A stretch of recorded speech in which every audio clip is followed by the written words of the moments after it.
I saw Anatoly's passport had been leaked. It makes me sick to see that. Americans getting all of their information stolen. And what's worse is they were forced to do it. They were forced to give that information away. Wow, what a shame. And I gotta tell you, it's not the best we can do. We can build better systems. I suggest in the natural world, your peers are your trust network. This is how it still exists today. Your peers are your trust network. And if you need to pay for a counterparty like a custodian, like a bank, then you can. That's how it functions. Now, the failure in today's world is that our social graphs are being used by corporations and governments and whatever, but not mostly by the people.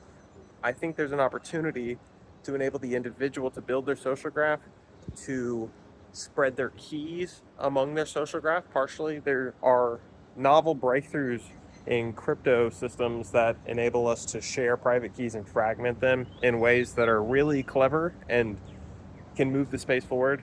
I think the best final end stage password management system is basically when you need to authenticate yourself and it's a high value interaction, then you have an opportunity to send a push notification to your peers, your trust network, and then they sign that, they authorize it manually.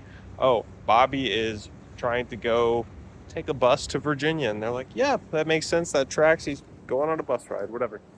Bobby is buying a jet ski in Guatemala. I don't know. Is Bobby in Guatemala? You know what I mean? Anyway, just some thoughts. That's what I'm building towards. I mean, it makes sense to me that we can do so much better than passwords. We can do so much better than private keys. The individual has no ability to manage their private keys. And it's time for a solution. It's not so hard to build a solution. I think that it just requires kind of the formation of some primitives. And I think that the most critical primitive to get right is the individual and getting their web of trust model. Right now, we can just collect all the information and then we'll taper it down to just the information that's relevant in the future.